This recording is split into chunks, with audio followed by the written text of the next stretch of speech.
acha que seja interessante para a nossa vida. E façam isso. Esse é o meu conselho. Eu me considero, assim, já estou com prazo de validade aí meio esquisito, mas eu me considero uma pessoa extremamente feliz, porque eu sempre corri atrás daquilo que eu senti que valia a pena viver para fazer aquilo. Um abraço para vocês.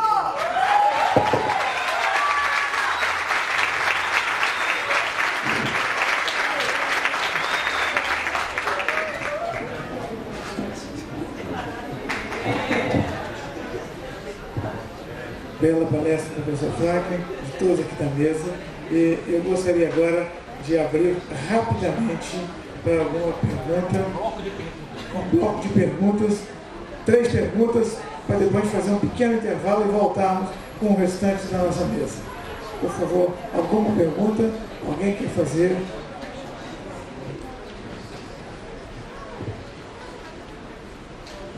Lá no fundo, Rafael.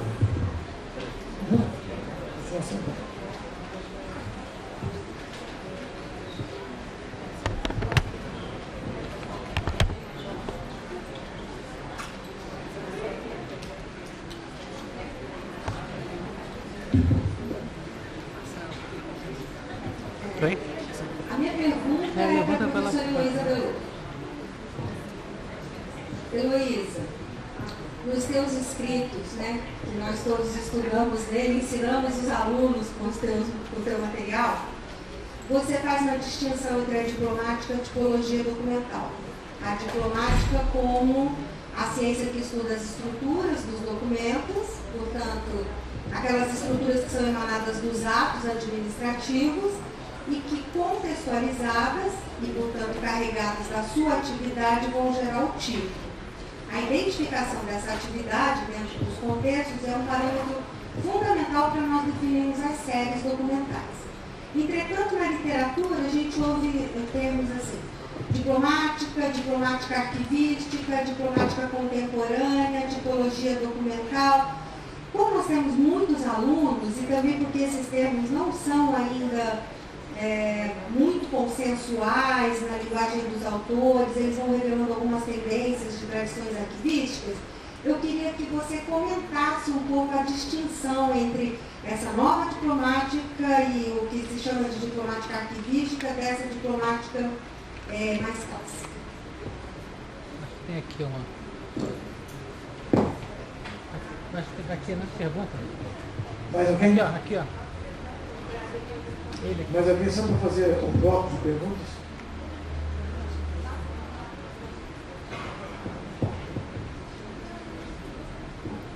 Você quer fazer também, Pedro?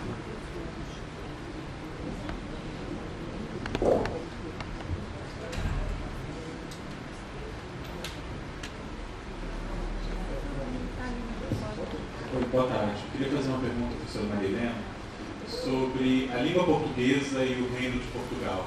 Portugal é um dos primeiros reinos da Europa a se unificarem politicamente, com um território e um poder centralizador.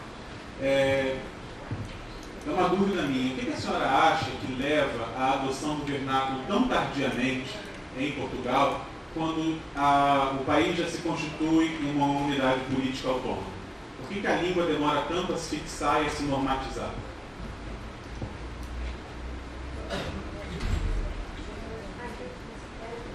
Minha pergunta vai para a Heloísa Bello. Complementando o assunto. Heloísa, a arquivologia hoje ela trabalha também com quebra de paradigmas, né? E eu acho que isso é o mais importante para nós que estamos fazendo esse caminho, esse novo caminho da arquivologia. E você citou aí, de forma até interessante, ciência da informação, né? Nós somos do Espírito Santo e temos um problema muito grande quando a gente acaba misturando, né, dentro da ciência da informação, a arquivologia e a biblioteconomia, porque a gente não tem museologia lá, sem distinguir um do outro, né? Mas a pergunta é a seguinte: você colocou o direito e a administração acima da ciência da informação. Eu achei muito interessante essa sua quebra de paradigma e também falou um pouco, né, da diferenciação da história. Eu gostaria que você explicasse um pouco melhor também em relação à ciência da informação. Essa é a minha dúvida. Só tem mais uma, Mais uma só, pode fazer um bloco.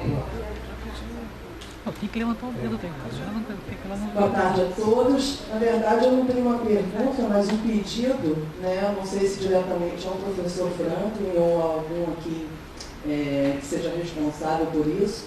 Eu tenho grande interesse na área de paleografia e diplomática, acredito que a maioria aqui também, senão não estaríamos aqui prestigiando o evento. E a grande dificuldade que a gente acha hoje é que no Brasil, quem quer se especializar nessa área não tem um mestrado, não tem uma pós-graduação.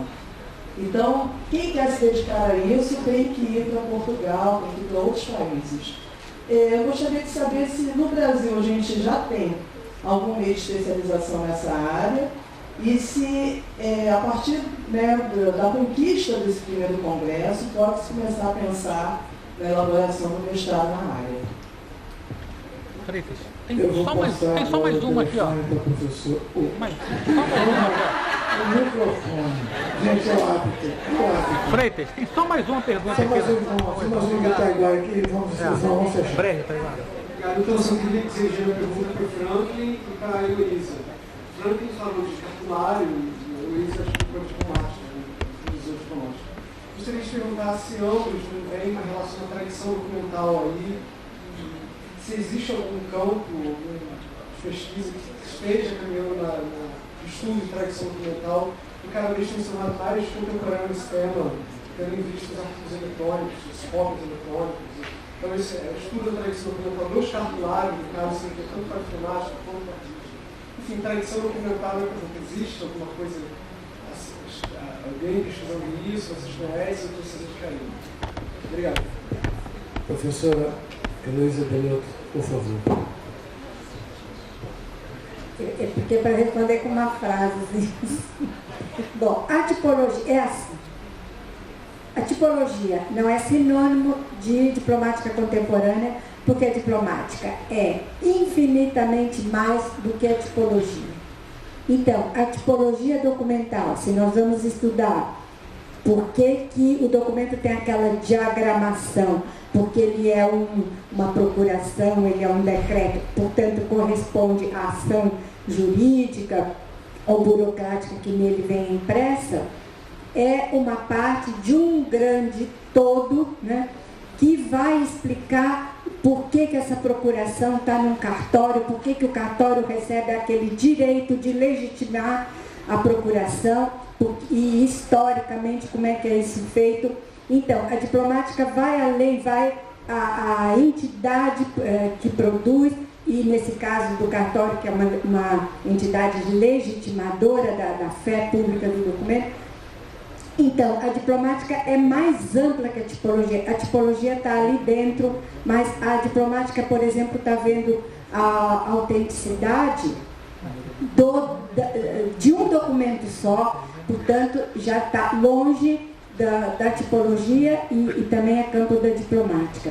A confiabilidade dos sistemas eletrônicos, né?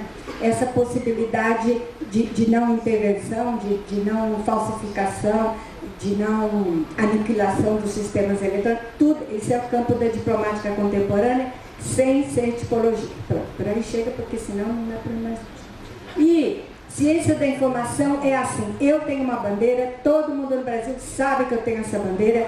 Eu falo como o Lodolini, um grande arquivista, diplomatista, paleógrafo, exemplo para todos nós, que diz: documento de arquivo não é informação, é prova.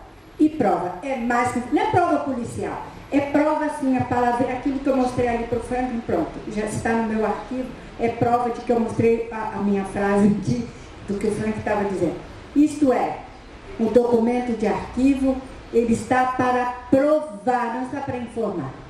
Então, quando eu sou uma pessoa que estudei biblioteconomia, gente, eu estudei primeiro biblioteconomia, as minhas eu era, imagina, vocês estão dizendo, a minha provecta idade, portanto eu estudei biblioteconomia em 1955, ninguém tinha nascido aqui. Quando eu estudei biblioteconomia, as minhas professoras todas vinham dos Estados Unidos. Depois que eu fiz biblioteconomia, fiz história. Depois fiz doutorado em história no Brasil, fazia especialização em arquivo na Espanha. A biblioteconomia é uma coisa. E depois que tomou esse nome amplo de ciência da informação, não é para englobar arquivística. Em 1910, foi o primeiro congresso internacional de arquivistas, bibliotecários, museólogos, porque é tudo junto.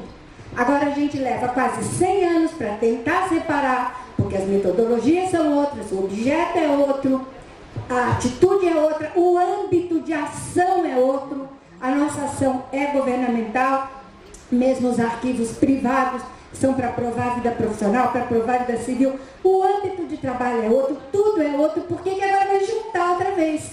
De uma coisa que a gente levou 100 anos para separar, para ter os congressos, o curso separado, não é para brigar, gente, eu também sou bibliotecária. Eles têm outro campo vastíssimo. Então, eles não precisam vir tomar os nossos pobres empreguinhos. As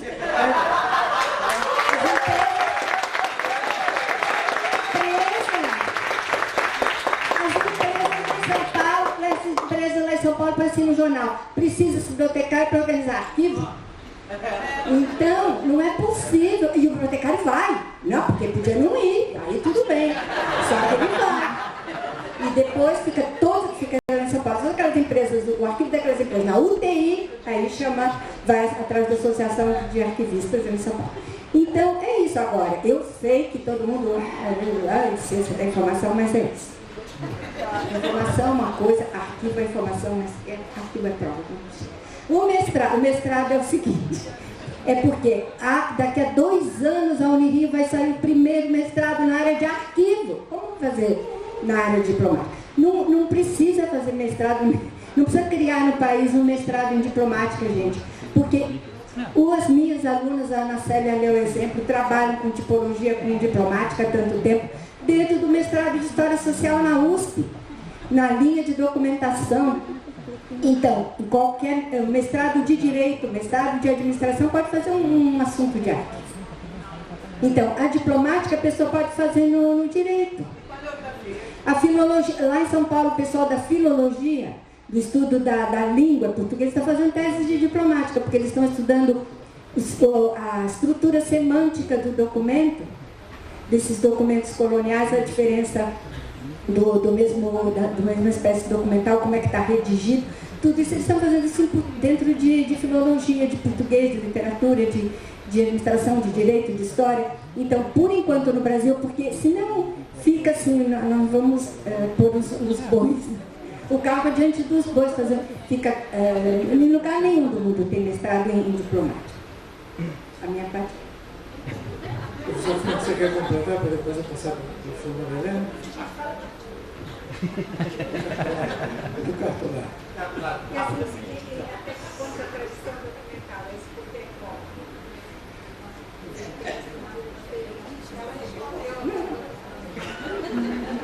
Sim, complementando aqui, eu vejo o seguinte, o cartolário medieval, tudo bem, ele foi produzido na Idade Média, tem as características da Idade Média, escrito da Idade Média, está no pergaminho, mas ele também já estava no papel, ele foi escrito ele foi manuscrito com tinta, pena de ave.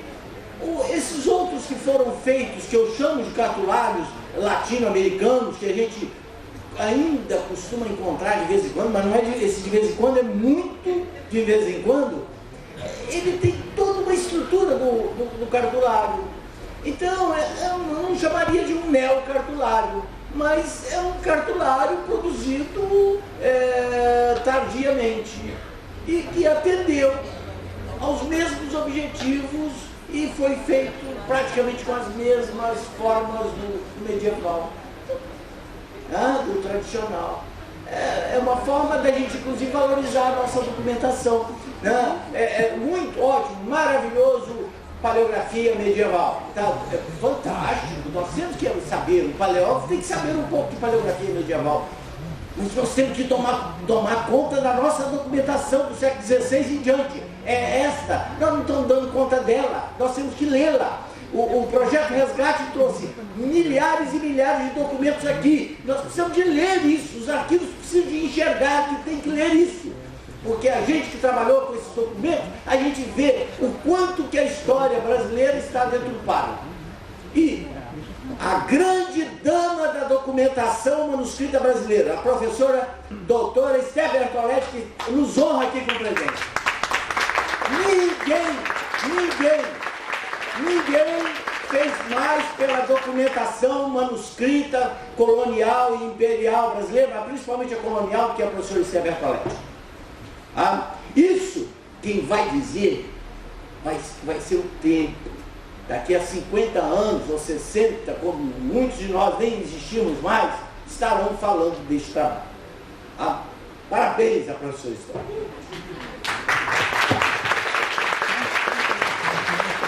Vou passar a palavra à professora Marina. Bem, em relação à formação tardia, né, de Portugal, tem que lembrar bem que a Europa, né, não estava dividida em países como nós temos atualmente. Que Portugal fazia parte da Península Ibérica e, como península, foi dominada muitos séculos pelos mouros, né, e logo que os mouros saem, ela é praticamente anexado a Castela e fica até o século XVII, né, anexado a Castela e ainda não existia como nação. As línguas vão se purificar mesmo com a formação das nações, né?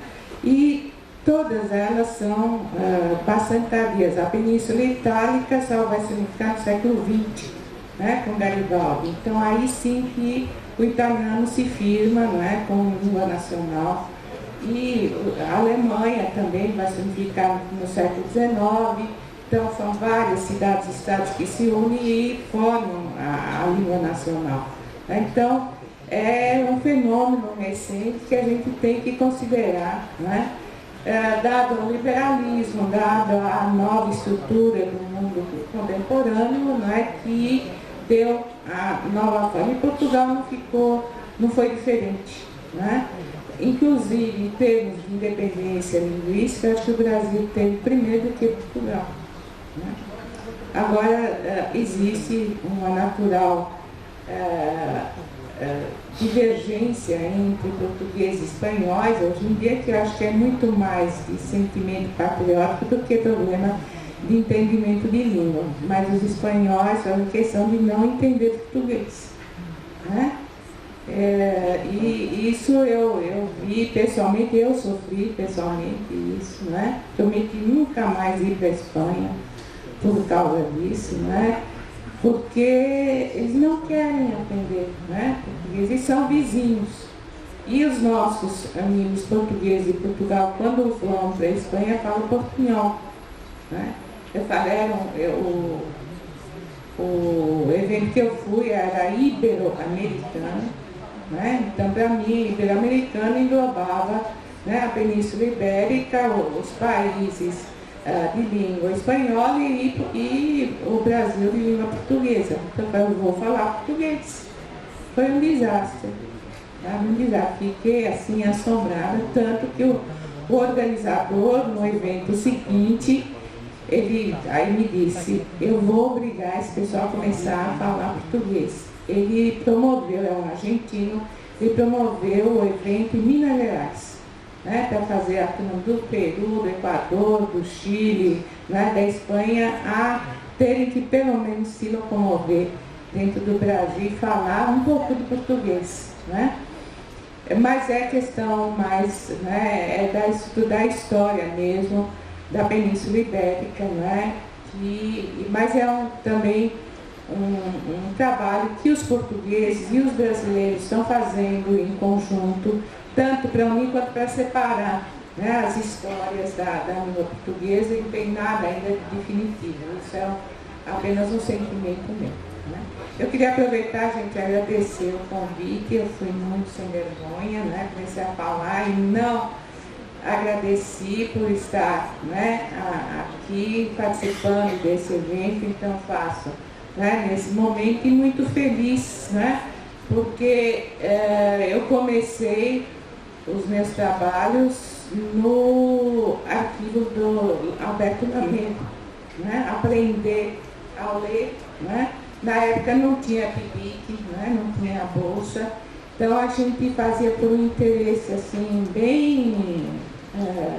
bem simples, né? O professor dava nota para a gente no fim do ano, a aula, o curso era de ano inteiro, então eu fui aluna de Sérgio Duarte de Holanda, né? Estava baixinho. Então, eu fiz muito trabalho e ele me propôs começar a leitura, né, de alguns manuscritos da coleção Lamego, que na época ainda estava na biblioteca da Faculdade de Filosofia, depois hoje está no IEB. E foi, né, na brincadeira assim, para ganhar, dependendo da quantidade, eu ganhava 1 ou 2 pontos, a nota era muita coisa. E que eu comecei a ler documento, né, me apaixonei, principalmente, e eu tenho até hoje, aquele papel, né, pergaminho, e fiquei muito curiosa porque o Dom João, né, se assinava, não assinava, né, Dom João ele assinava príncipe, né, com uma letra desse tamanho.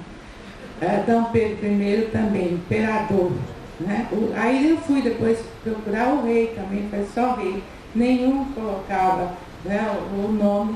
E essas curiosidades foram, né, despertando e eu colando as letras, né, acabei, né, me apaixonando por paleografia, que no fundo não é minha tarefa principal, na vida inteira fui historiadora da arte, né, e história do urbanismo, mas sou uma apaixonada, né, de paleografia e documentação, e fazendo a utilização que Franklin falou, né, de mudar a história. E isso apaixona mais ainda, né? A gente vê que os documentos permitem que a gente mude a história oficial, que a gente tem a obrigação, como intelectual, agora de fazer isso, né? Ir aos documentos e mudar a história que a gente aprendeu desde, né, pequenininho, desde quando começou a ser alfabetizado, porque essa história oficial realmente é toda errada, né? Então, obrigada, né? Desculpe.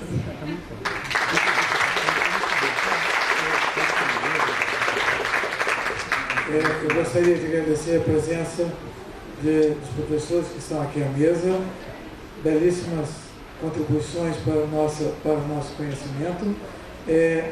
Nós vamos fazer agora, nós vamos desfazer a mesa e nós vamos fazer um pequeno intervalo, porque 10 minutos no máximo, por favor, pessoal, para a gente não poder atrasar muito o término da nossa mesa de hoje.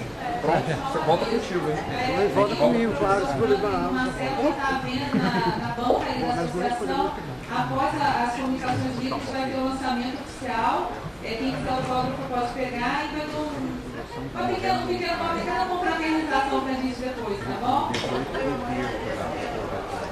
Posso ir lá e dar uma Não ali. Pode vir a pegar. Então, uma coisa de qualquer maneira. Da UF. Na verdade, fazer aqui sobre prévios apontamentos, né, dessa genealogia teórica conceitual compartilhada pela arqueologia e pela diplomática. Pode mudar, por favor. Quando eu fizer assim, você pode mudar, ok? A estrutura está em origem e desenvolvimento, epistemologia, objetos, métodos, aplicação social, arcabouço metodológico e conclusão de biografia. Bom, origem, todos sabemos que os arquivos existem desde a inicial, né? Então, a técnica do arquivo ela corresponde à utilidade dessa estrutura, que remonta, inclusive, a sítios arqueológicos de 200 a 300 mil anos. Podemos citar também Israel, Egito, Grécia, Roma, um jogo aí. Pode passar esse diálogo.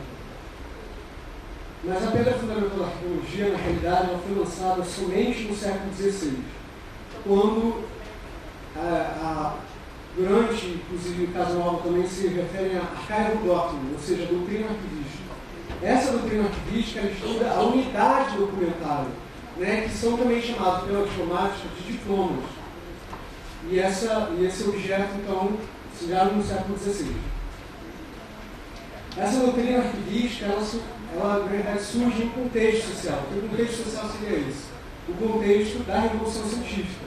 Ou seja, a partir do momento que se prova que a Terra não é mais o centro da Terra e uma série de outras questões teóricas no campo do pensamento humano, isso alterou o curso da história. Então os arquivos também passariam a ter esse valor de prova que antes não tinham. E Heloísa Belotto já reforçou aqui anteriormente que a característica do arquivo é o valor de prova. Então, portanto, ela surge nesse sentido de buscar satisfazer essa revolução científica. Então, se buscou um trinômio, que é verdade, evidência e certeza. Esse trinômio, ele então passou a também regular o arquivo, porque o arquivo se torna fonte de evidência. Então, não é qualquer prova, é uma evidência que está associada ao domínio de verdade e de certeza. Aqui eu fiz uma genealogia mesmo dos principais escritos para as pessoas que acham que a teoria arquivística é nova e essas coisas assim. Quer dizer, nós temos o primeiro livro de 1540. Aí nós já temos teorização, a base da teorização da arqueologia está aí. 1540 é muito tempo. Né? Então não é uma ciência jovem, como não é. Inclusive tem a Universidade de Amsterdã está justamente pesquisando em especial esse autor, está indicado pela cronologia. Eu não tive o autor e o título original. Então nós temos 1540, 1552, 1619, com grandes, peguei só as grandes obras do momento. Os trabalhos que vão estar publicados no CD do Congresso, a gente vai entender bem melhor. Agora eu vou passar a palavra para Rodrigo Mourão, que vai falar sobre medieval.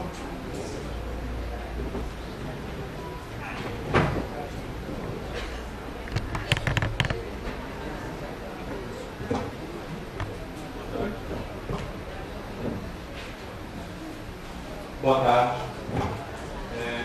Meu nome é Rodrigo Mourão.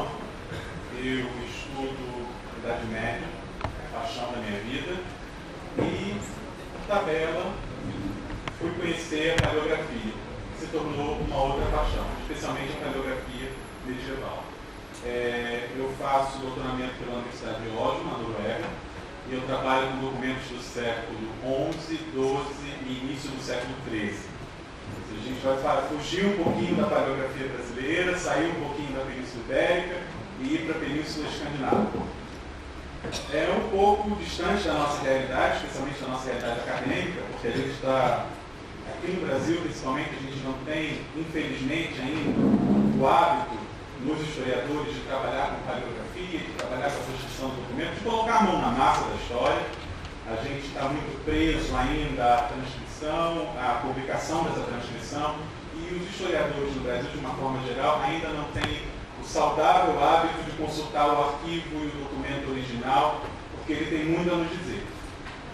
A transcrição, você perde toda a estrutura material do documento, que para nós historiadores é muito importante, nos fornece dados, nos fornece uma série de fatores da interpretação e da crítica desse documento. O título do meu trabalho é Do Centro à Periferia, no século XII, o protogótico na liturgia norueguesa. É um palavrão isso, né? Protogótico. Do centro à periferia, porque nós estamos nos referindo à Noruega, ou à Escandinávia, de forma geral, como sendo uma região periférica da Europa e não uma região central, produtora de manuscritos, produtora de fonte, produtora de conhecimento. De uma forma geral, pela historiografia tradicional, a gente nem estuda muito esse pedaço da Europa.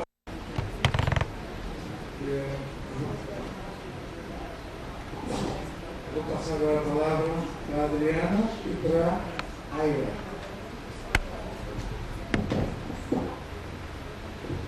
Boa tarde a todos. Eu sou Adriana Milhete, sou arquivista, funcionária da Biblioteca Nacional.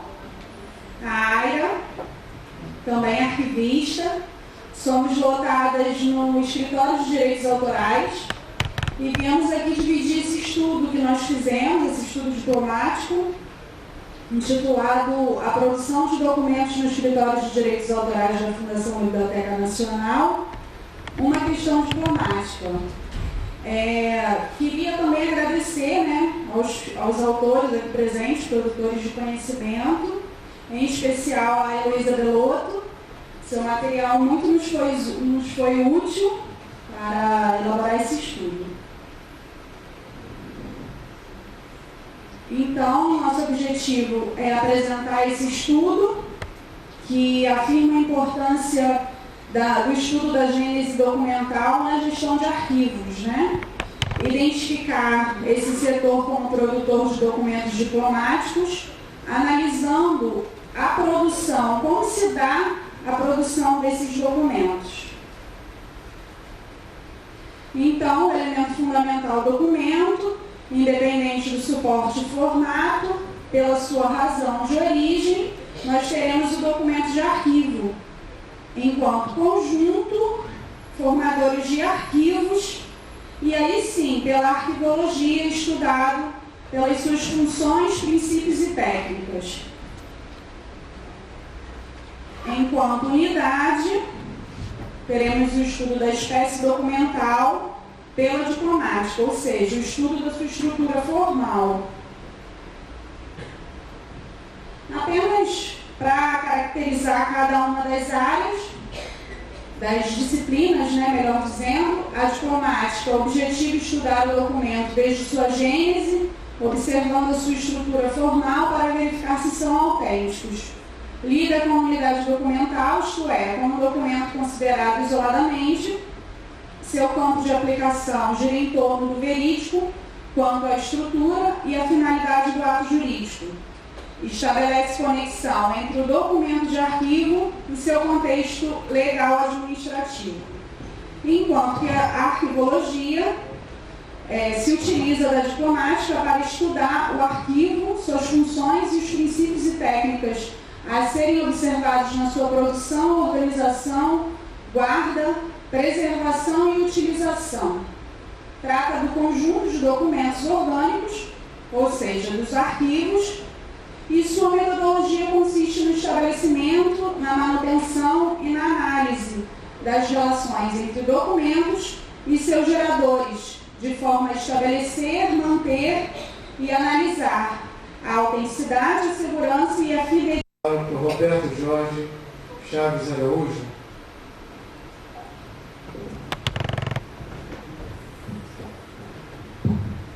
Boa tarde a todos. Roberto Jorge, da Universidade Estadual da Paraíba. Sou historiador e professor no curso de arquivologia. Esse trabalho que eu escrevi no primeiro Congresso de Paleografia, de Paleografia Diplomática, ele se insere num outro, né, um projeto mais amplo. O trabalho que eu escrevi intitula-se Paleografia, uma proposta de análise e documentação manuscrita antiga paraibana do Arquivo Histórico do Estado da Paraíba, 1824-1840. Esse trabalho, repetido, ele sistematiza notícias, informações, indicações epistemológicas, teóricas, metodológicas e técnicas sobre um aspecto de um projeto de pesquisa em desenvolvimento. E tal, há mais de 1000 anos, se constituiu como nação independente há muito pouco tempo. A Noruega se tornou independente em 1907 da Dinamarca. E teve um breve período durante a Idade Média que existia um reino independente, que eu acabei de mencionar, e depois ela se tornou colônia da Suécia, e foi colônia da Suécia por quase 700 anos, e depois da Dinamarca, por um bom período de tempo também. E quando ela se tornou independente, em 1907, Toda a academia da Noruega é voltada para um ideal e um ideário típico do século XIX, que nós aqui no Brasil já superamos, ainda bem, que é a construção da identidade nacional. Ou seja, o único interesse que os medievalistas daquele país têm é estudar a língua nórdica antiga, que eu tive que estudar os manuscritos vernáculos dessa língua, estudar as origens da bravura dos vikings, dos heróis nacionais, das batalhas fundadoras. Eles ainda estão fazendo esse tipo de história lá. E eu cheguei e falei, eu não quero fazer isso não. Eu não vim lá do Brasil com uma historiografia de ponta, porque nós produzimos historiografia de muitíssima qualidade no Brasil, para chegar lá e voltar para o século XIX, fazer a mesma coisa que se fazia aqui há mais de 100 anos. É isso que elas tenham usado a diplomática dessa maneira e que sirva isso de exemplo, porque muitos arquivistas estudam diplomática na faculdade, a diplomática é uma teoria, tá bom, vai ficar aqui no substrato da minha memória, mas no meu trabalho de arquivista, principalmente de acervos contemporâneos, isso não vai ser necessário. Então, eu fico muito feliz porque a apresentação delas vem exatamente exemplificar o que eu disse, né? E esse uso, que já nem é um uso arquivístico, é um uso até jurídico que elas estão fazendo, mostrando que aquilo que elas estão entregando é autêntico, né? É de acordo com as finalidades do seu escritório e um uso completamente contemporâneo, né? Então, aquelas pessoas que dizem que diplomáticas eram documentos medievais só, né? Então, eu acho que, eu espero que o exemplo de vocês seja seguido. Vocês estão de parabéns. Até mesmo na hora da apresentação, a professora fez uma colocação, né? E até para esclarecer, a nossa conclusão não é de que essa é uma forma errada de fazer. E sim, está correta, mas a gente pode sempre fazer melhor, né? Então, a diferença está na qualidade arquivística. Podemos fazer melhor? Então, vamos fazê-lo, né? Mais alguém que queria fazer alguma pergunta? Taiguara. Faz você, depois o Taiguara faz. Para encerrar.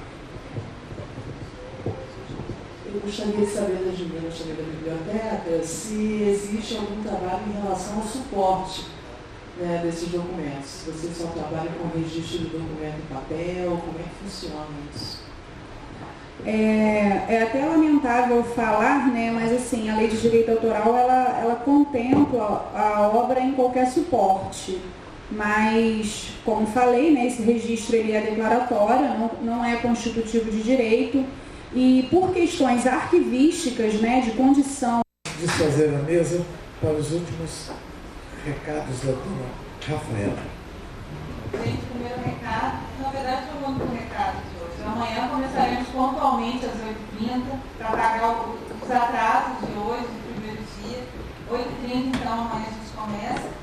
E hoje, para finalizar a nossa noite, fechar com chave de ouro, eu gostaria de chamar o professor Franklin e o Marcelo para fazer o lançamento do livro Glossário de Paleografia Diplomática, que, como eu falei, está à venda lá na frente, e após o lançamento oficial, eles vão autografar lá na frente e tem um pequeno coquetel, porque afinal de contas, somos filhos de Deus, né?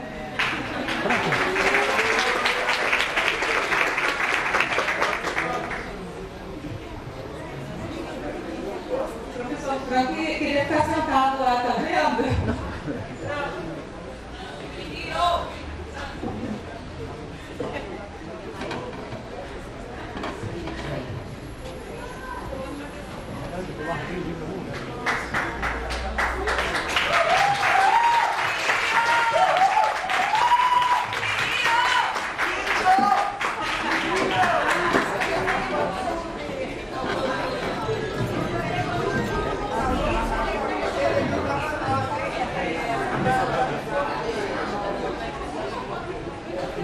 Boa noite.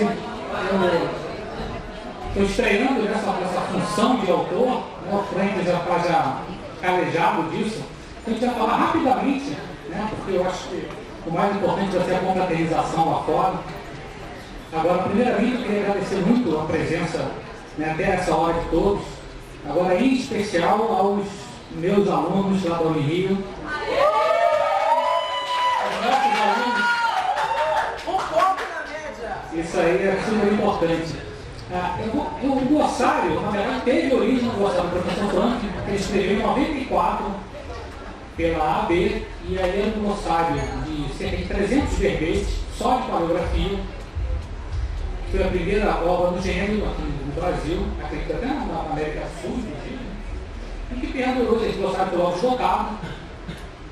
Eu, depois de ter feito outras coisas na vida, fui fazer arquivologia, tive a sorte de ser aluno do professor Frank, mais sorte de ser aluno, ser transformado depois de amigo, e monitor a disciplina durante 1 ano e meio.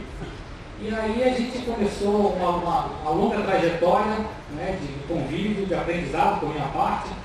Nós consolidamos, criamos o núcleo de paleografia de informática no Rio, o primeiro da América Latina, e a gente vem galgando sonhos atrás de sonhos, né? Com certeza a gente vai conseguir outros com a ajuda de todo mundo.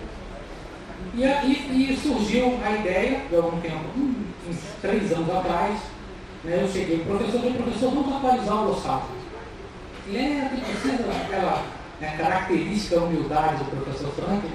Realmente tem uns errinhos aqui, pode melhorar um pouquinho ali e tal, mas vai dar muito trabalho. Então, professor, vamos fazer, né, calma, a gente foi fazendo aos poucos. E aí ele foi fornecendo mais material, pesquisando. Falei, professor, vamos ampliar para diplomática, existiam vários conceitos que a gente poderia, né, agregar. E aí começamos a pesquisar, uma pesquisa enormemente facilitada pela grande qualidade, né, de trabalho com a professora Belotto. Né, a professora Belotto, eu acho que a gente tem que sempre, eu falo para os alunos da minha sobrinha, ela querendo pedir autógrafo seu, eu estava com vergonha. Eu falei, não fala, eu já fiz isso várias vezes. Já peguei autógrafo, tirei foto, já fiz tudo. Tem que tirar mesmo, que é muito importante ter uma lenda viva da arquivologia entre nós aqui. Então, até antes de continuar, uma salva de palmas para a professora Belotto.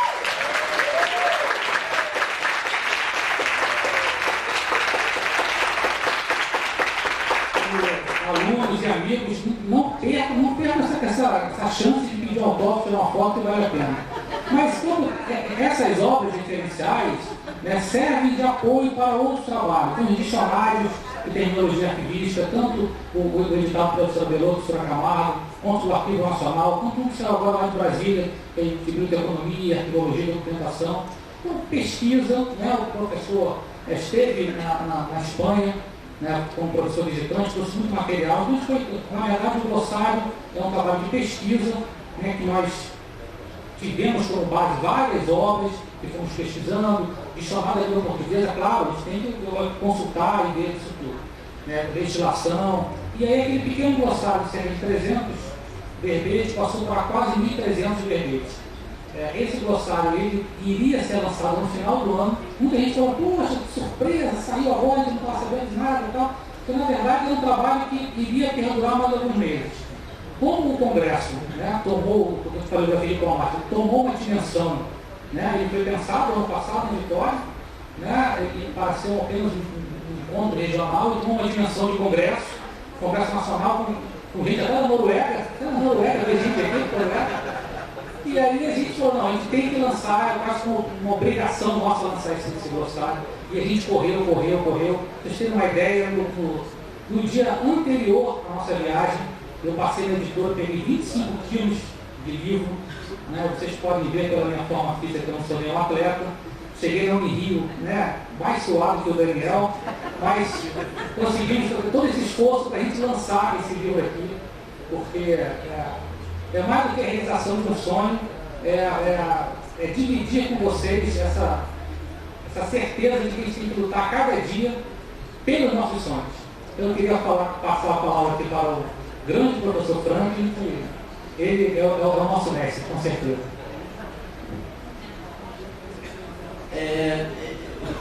A minha responsabilidade é enorme, porque pessoas como meu amigo Marcelo mostra uma face minha que eu acho que é extremamente exagerada.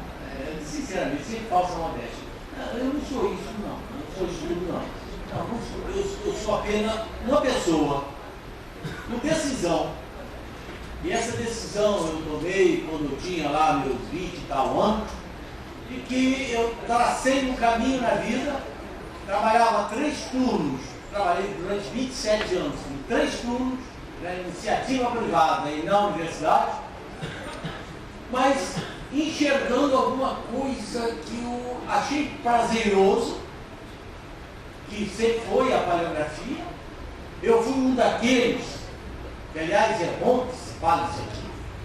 Eu fui para Portugal, eu fui formado em História pela UFS, pela minha querida Universidade Federal do Espírito Santo, mas não sabia nada de paleografia. E fui fazer minha dissertação sobre capitalismo do Espírito Santo, século XVI, cheguei lá, não sabia ler nada. Nada. Então, eu pediria à Fundação Carlos Gulbenkian, que me financiava, tchau, eu vou voltar, não consigo ler, ou então eu aprendo essa coisa. E resolvi aprender. Apaixonei-me pela paleografia, descobri, esse é o meu caminho. E aqui eu vou navegar. E o que mais me chocou é que no Arquivo Nacional da Torre do Tombo, em Lisboa, ainda hoje, mas naquela época, isso aí é a década de 70, já na década de 70, quando se queria dizer, aquele indivíduo que ia pesquisar documento, e ia lendo o documento, mais ou menos, eu acho que é, e escrevia, o que será? Tem 200 anos que esse documento está aqui no arquivo, quem é que vai conferir a minha informação daqui? Imagina, esse tipo de indivíduo lá no arquivo da Torre do Tombo, até hoje costuma ser chamado de paleógrafo brasileiro. Isso doeu em mim, porque eu também me senti, era isso. Aí resolvi, parei, vou fazer paleografia, gostei. Minha gente, quando a gente encontra um caminho, e é fácil encontrar caminhos, a gente deve partir nessa direção. Agora, a gente nunca deve ser um bom na coisa. A gente deve procurar ser dos melhores. Deus nos pôs nesse mundo para ser o melhor possível, em todos os sentidos. Em tudo que a gente faz. E tudo que nós possamos fazer, que nós façamos com sentimento, com alegria, usando aquilo que alunos meus aí já conhecem. Marcelo conhece, ex-aluno, né? A minha expressão, que é uma expressão do poeta Ovídio, lá da Roma Antiga, carpe diem. Vamos viver o momento, vamos curtir o momento. A alegria, não existe grandes alegrias, existem alegrias, existem felicidades, e nós somos felizes na medida que nós assim nos sentimos. Eu me sinto uma pessoa extremamente feliz. E eu, mesmo sendo historiador, que eu labuto na história do Espírito Santo, principalmente, apesar do que o Espírito Santo me deram muita confiança para isso, tem um livro de História do Espírito Santo, há 30 anos, eu acho que nem português lá já deve ter ido para se perdeu, mas nós temos que viver o momento presente. O passado é ótimo, ele nos dá toda uma informação, toda solidez para caminhar. O futuro a Deus pertence. Nós não controlamos o futuro. E, de certa forma, o futuro é resultado do momento presente. Se o nosso momento presente nós sabemos vivê-lo, e de preferência com bastante alegria, vamos fazer assim. Tente. Eu acho que o professor não é só aquele que ensina algo, uma paleografia, uma história, o que o valha. Muito bom. Tentar passar para os nossos alunos, os que podem nos seguir, a boa forma de viver na vida. Nada como se sentir bem na vida. Garanto a vocês, eu até hoje, eu estou com 66 anos, tá? Tudo que eu quis e pus por meta na minha vida, eu consegui. Tudo. E esse tudo não é ganhar na loto, não é nada disso. É o cotidiano. São pequenas coisas. E esse nosso glossário, como o Marcelo contou aqui, ele é outro extremamente humilde aí, bem mais do que eu ainda. Ele foi um trabalho nosso, como ele contou, nós tínhamos a intenção de fazê-lo para daqui um ano que vem, um congresso, isso aí, etc. E de repente fizemos, e às vezes eu dizia para o Marcelo, vamos que vamos. E fomos, publicamos, conseguimos publicar apenas uma pequena edição, porque senão a gráfica não teria tempo suficiente para entregar, para trazer aqui para Campos. Por isso, se não me engano, lá fora ele acabou, ele esgotou. Mas esse glossário, ele não quer ser, quer ser apenas um caminho, uma amostra de caminho. Nós temos muito a trabalhar com paleografia no Brasil. Não podemos pensar naquela paleografia incipiente. De novo, aquilo que eu disse aqui, não é paleografia apenas para um grupo, a ponta da pirâmide trabalhar. Não. Vamos dar espaço para o outro. Vamos mostrar o sabor de um trabalho, de uma leitura paleográfica, que eu vejo aqui no nosso amigo Rodrigo aqui. Eu sinto o sabor que ele sente na hora que ele trabalha com esses belos manuscritos medievais. Né? Mas nós temos, eu amo fazer isso também. Agora nós temos no Brasil uma quantidade enorme, nós temos trabalho para 50 anos, 100 anos, está aí todo o projeto Resgate, o fazer, de certa forma, essa faceta dele. A professora, a doutora Esther Bertoletti, fez um favor imenso. A paleografia, a diplomática, a história brasileira, a educação no Brasil, trazendo isso que ninguém entregou a sua vida para poder trazer toda essa documentação para cá. E que, inclusive, se usava muito no passado, professores, na minha época, na década de 70, 80, de arranjar um projeto qualquer para ir microfilmar a documentação na Europa. E microfilmava nada, chamava retrato nas paisagens. Né? A Capitania do Espírito Santo, dezenas de pessoas foram lá, microfilmaram, pesquisaram a Capitania do Espírito Santo. E não teve nada. Só agora a coisa é concreta. E temos toda a documentação lá e nos outros estados brasileiros. Nós temos muito o que fazer. Nós temos possibilidades imensas. É um sabor imenso quando a gente penetra na teoria a fundo da paleografia. Como os meus alunos sabem, eu tenho uma biblioteca muito boa de paleografia. Eu acredito, e conversando até com o Jaime, diretor do Arquivo Nacional, o prazo de validade desse ano morre aí. Né? É uma biblioteca, de repente, o Marcelo está mais ou menos ciente disso, né? Vamos entregar isso de repente para a Biblioteca Nacional, o Arquivo Nacional, desculpa. E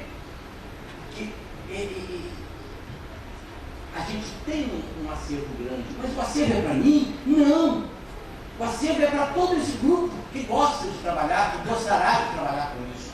Mas não, por favor, não goste do trabalho só para si. Repasse, compartilhe, socialize.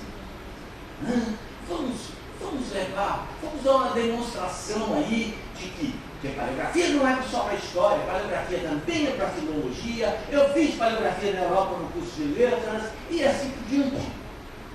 Eu vejo, por exemplo, na Valladolid, o curso de paleografia lá está muito mais inserido no curso de letras do que no curso de história. O campo nosso é grande. Já temos um grupo bom de pesquisadores, de paleólogos, né? E eu tenho alunos brilhantes que já passaram, estão passando. Devemos a Marcelo uma contribuição imensa. E quando da tentativa de criar um núcleo de paleografia e diplomática da Unirio, foi uma imensa luta. a gente não sabe muito bem porquê, ou sabe, né, as dificuldades que outros colocam no caminho. Mas ele, naquela altura, era o diretório acadêmico e foi para frente da reunião do Conselho Universitário e acabou promovendo a aprovação do nosso projeto da criação do primeiro núcleo de paleografia diplomática da América Latina, que é esse, e é o único até agora. Não podia ser, já devia ter mais. Tá? E a quem precisar, a quem necessitar, a quem eu puder ser útil, pode contar comigo, sabe? E esse glossário é uma contribuição humilde de nós dois. Né? Eu tenho certeza que esse glossário poderá ser melhorado, aumentado e tudo mais. Mas é um avanço já. É o único na língua portuguesa. Portugal nada faz. É o único na língua portuguesa. Desculpa eu ser assim, às vezes muito enfático, mas é o meu modo de ser, né? Meio italiano, falador. Minha forma meio brincalhona de ser. Mas a vida é isso. A vida não pode ser levada a muito sério, aquele sério carrancudo, não. Nós temos que ter uma postura. Mas vamos levar a vida. Não. Tem gente que se assusta quando fala assim, eu sou surfista. Eu, por quê? Eu sou. E aí? O que tem? Qual a diferença? Não, eu com minha prancha, eu falei, então, do lado do pescoço, uma prancha até um mês e está doendo até hoje. Quem me dá 66 anos querendo andar na prancha, acaba dando um negócio desse também. Não dá, mesmo. Sabe? Olha, e vocês sabem o seguinte, a força que eu recebo de vocês, com a energia positiva, da amizade que eu sinto de vocês, porque eu não tenho aluno, eu tenho filhos. A coisa que eu mais gosto da minha vida é dar aula. Eu amo meus alunos. Por quê? Porque eu sou egoísta. Se eu não tivesse aluno, como que eu iria dar aula? Então, eu amo os alunos. E aí eu tenho lugar para eu soltar o meu palavreado todo. Tá? É isso.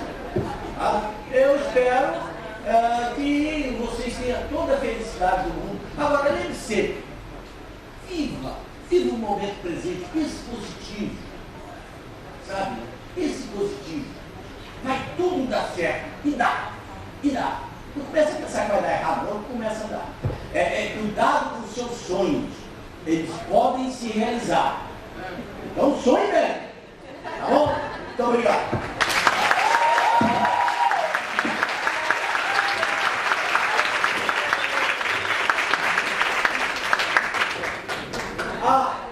Vai haver um ligeiro coquetel lá fora, tá?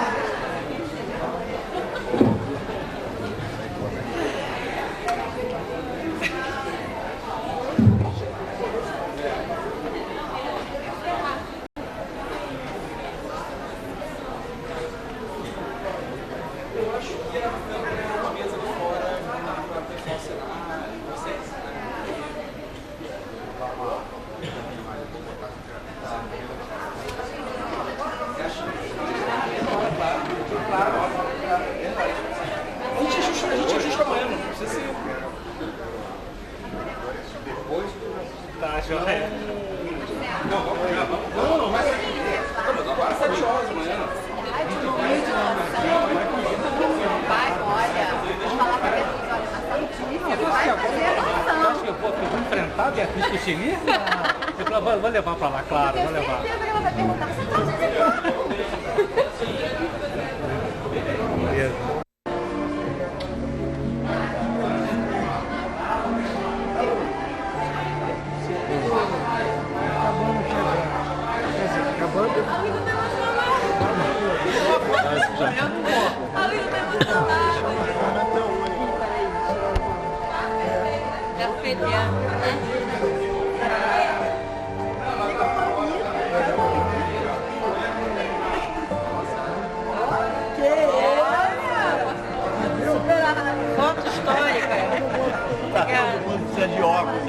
segunda mais parabéns. Obrigado, obrigado. O livro já foi um sucesso, me disseram assim, olha, professora, vai logo, tá acabando. Menino, assim, você falou, pensei, ó, pensei em falar. Não, vem pra cá, sociedade com essa totalmente.